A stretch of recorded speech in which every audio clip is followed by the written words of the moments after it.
আসসালামু আলাইকুম everyone, this is my channel Rina's life 2727। আজকে চলে আসলাম নতুন আরেকটি ব্লগ নিয়ে সাবদির সেকেন্ড পার্ট। তো আমরা চলে এসেছি সাবদি ফুলের বাগান, যেটাতে আমাদের যাওয়ার কথা ছিল, সেখানেই আমরা চলে এসেছি। ফুলের বাগানের ভিতরে ঢুকতেই সাদমান দৌড়াদৌড়ি শুরু করে দিয়েছে। গাছগুলো দেখে ওর মন হয়তো উথাল পাথাল করতেছে, গাছগুলোর ভিতরে ঢুকতেছে, বাগানের ভিতরে ঢুকতেছে, ফুল ধরতেছে, দেখতেছে। আদনান দুই একটা ফুল ছিঁড়েও নিয়ে নিয়েছে। তো আমরা ঘুরতেছি, দেখতেছি কিছু মানুষ আসছে, অল্প কিছু মানুষ আসছে, বেশি মানুষ আসেনি এখনো। আমরা হাঁটতেছি। তো আমার ছেলেরা কখনো আর কি মাটির ছোঁয়া পায়নি এখনো। মাটি দেখে ওদের অনেক ভালো লাগতেছে হয়তো। তো মাটি নিয়ে খেলতেও চাইতেছে, আমি দিচ্ছি না। দেখেন ফুলগুলো কত সুন্দর, ফুলের বাগান তো মাটি থাকবেই।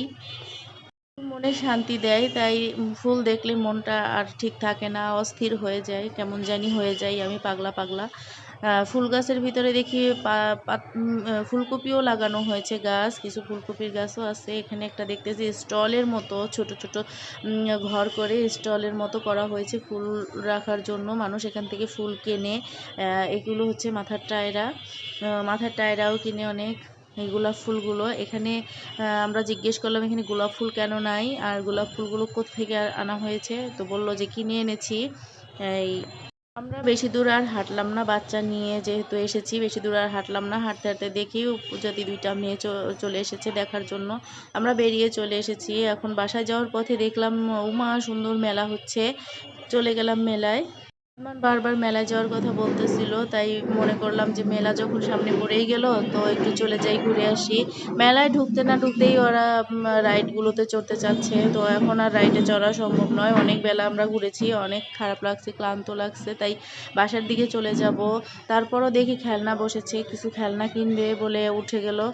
এখন আমরা খেলনা কিনে নিয়েছি। দেখেন আদনানকে বিস্কিট কিনে দিয়েছি, সে বিস্কিটের ওটা নিয়ে বসে আছে। আমরা বাসায় চলে আসলাম।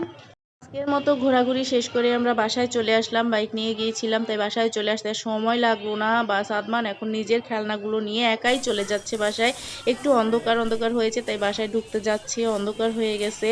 দেখি আমার মোবাইলের চার্জ শেষ হয়ে গেছে, তো আর ভিডিও করতে পারলাম না। সবাই আমাদের পাশে থাকবেন। আল্লাহ হাফেজ।